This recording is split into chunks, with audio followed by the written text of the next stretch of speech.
Hey everyone, today we're going to talk about the single hardest working, most underappreciated machine in your entire home. And to do it, we're going to look at a real-world case study, one of the most demanding places for a machine to live, to understand a challenge that pretty much every single one of us will face sooner or later. So let me just ask you this straight up. What do you think is the hardest working machine in your house? Seriously, think about it.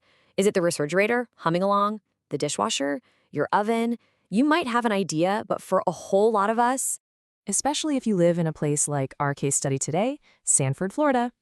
well, it's not even a contest. By a country mile, it's your heating, ventilation, and air conditioning system, your HVAC.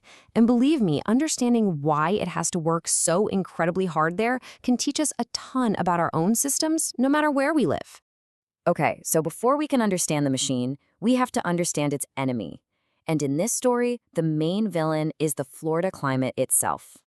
This quote from our research really just lays it all out. It's not just that it's hot.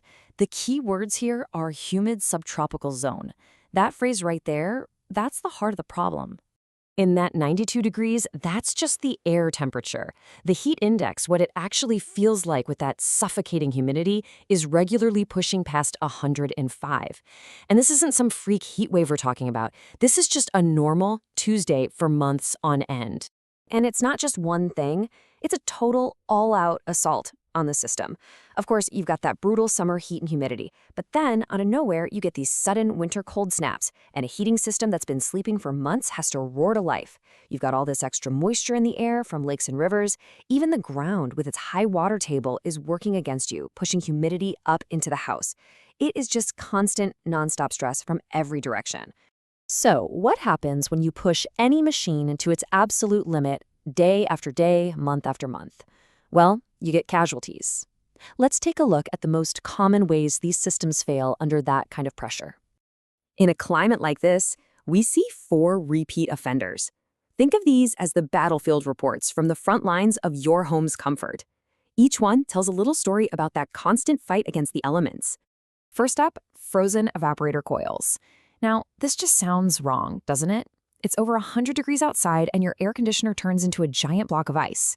It happens when the system isn't absorbing heat properly, usually because of low refrigerant or even something as simple as a dirty air filter. The result?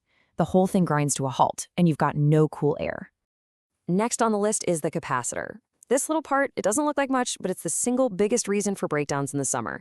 It's basically a little battery that gives the big motors the kick they need to get started. The problem is extreme heat just cooks them.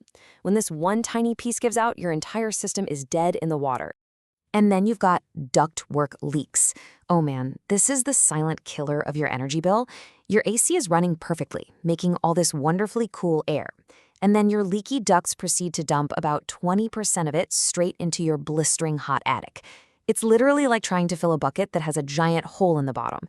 All that work, all that money, just wasted. So with a climate this brutal and systems that are this fragile, who are you going to call? This brings us to the hero of our story, the professional HVAC service, the real first responder for your home. And this chart really breaks down the difference. A real pro gives you upfront, flat rate pricing so you know what you're in for. The other guys, you might get hit with surprise fees. A pro shows up with a truck that's basically a warehouse on wheels, ready to fix it on the spot. A riskier choice means you could be waiting days in the heat for a part to be ordered. It's a clear difference between being prepared and just gambling. This all leads to what we're calling the technician's playbook. A true professional isn't just showing up and guessing. They operate from a very clear set of rules and procedures that are designed specifically for these tough environments. The process itself is actually pretty simple, but it's incredibly effective. First, they do a systematic diagnosis to find the real root of the problem, not just the obvious symptom. Second, they do an expert repair with quality parts. And third, and this part is so important, they test the whole system afterwards to make sure everything, the airflow, the temperature, is working together like it's supposed to. And that playbook? It's actually backed up by some of the strictest laws in the country. And for good reason. Rules like Manual J and Manual D make sure a new system is sized perfectly for a home, not too big, not too small, so it runs as efficiently as possible. And state licensing ensures the person working on this complex machine is a certified pro, not some amateur who could create a real hazard. Okay, so this brings us to the million-dollar question. Should you repair your old unit, or is it time to replace it? Well, our source material gave us this fantastic little rule of thumb. It's called the $5,000 rule. You just multiply the cost of the repair by the age of your system in years. If that number is more than 5,000, it's probably smarter financially to just replace it. So let's say a $600 repair on a 12-year-old system. That comes out to $7,200. It's time for a new one. It's simple math that keeps you from throwing good money after bad. All right, let's zoom out.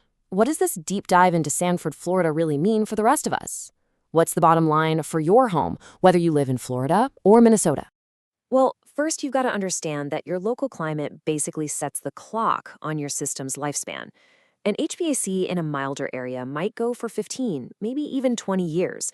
But in a place like Florida, as you can see from this timeline, that lifespan gets cut way down.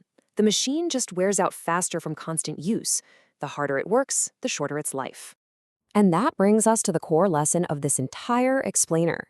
The number one absolute best thing you can do to protect the hardest working machine in your home is proactive maintenance.